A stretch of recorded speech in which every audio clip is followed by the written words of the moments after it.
Hi everybody, this is Pulkit Chabda. In this series, we'll be discussing the next code forces round, which is 645 Div 2.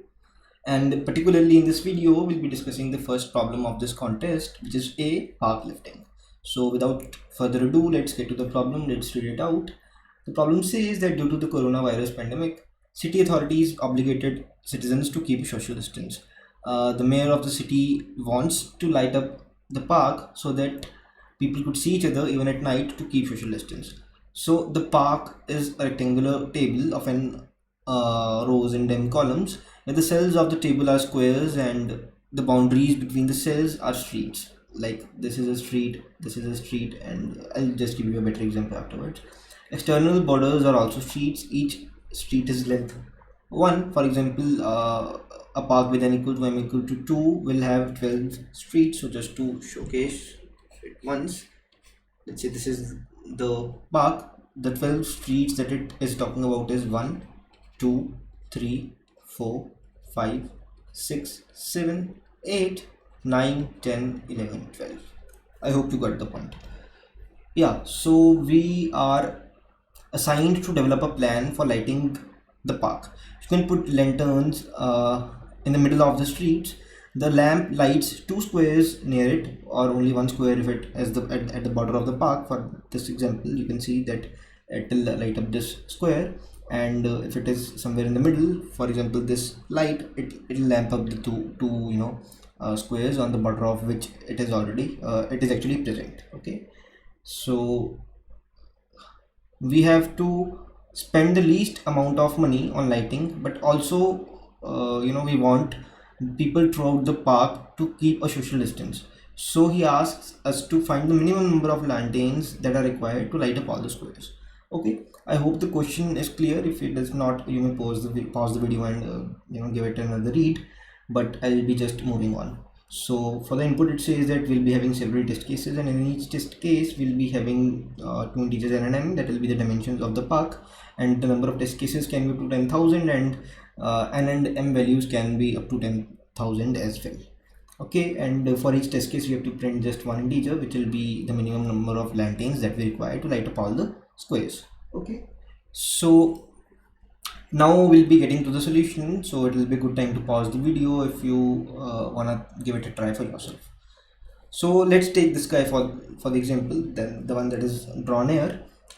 What I am trying to basically conclude here is that if the number of the number of cells are actually even, if basically n or m is even, because the number of cells are going to be n into m, right? So either n or m has to be even for the number of cells to be even. Let's say if n is even, we can say in this case the value of n is actually even, which is the number of rows. What we can simply do is we can you can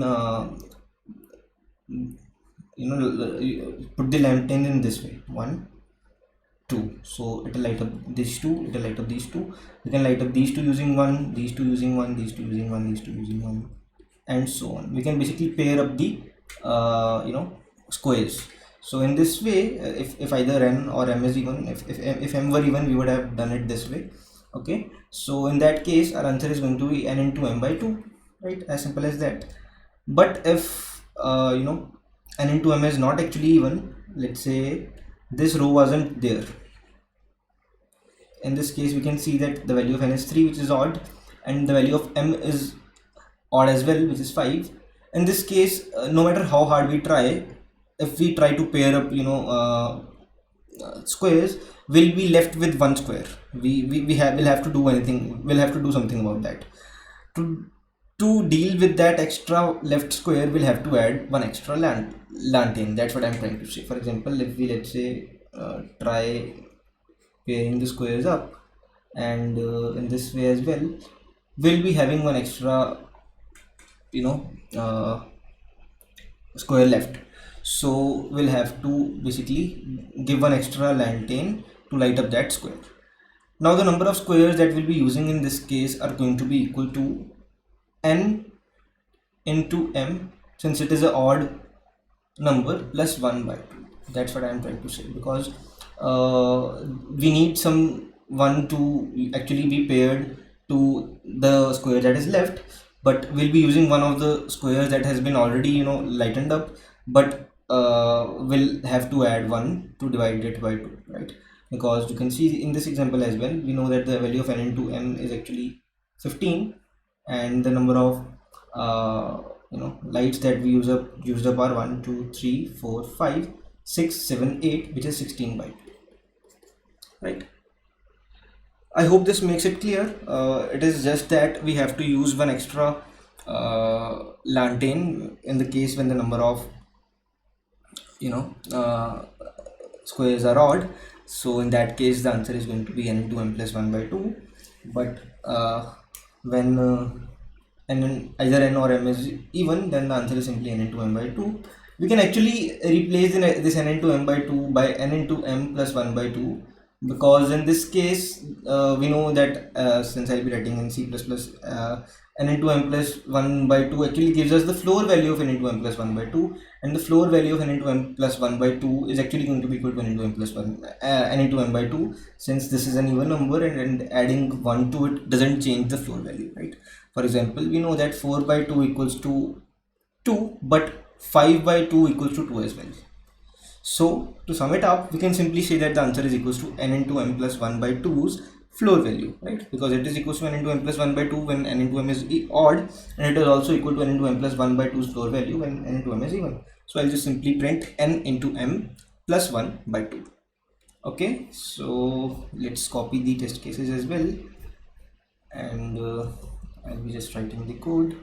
While test cases, I am writing this wt because I have defined this wx as int x cin x while x minus minus up here.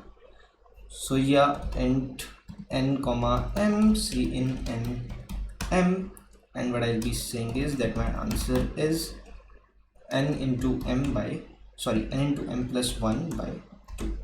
So cout answer and backslash. Let's run the code.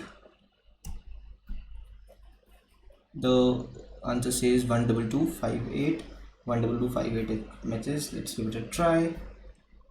I think it should work. So APUC lighting, submit. Okay, and it's so I hope the solution approach is clear and the code is clear. If there's a doubt, you know what to do, drop down a comment. I'll try to help. Thank you. See you guys in the next one.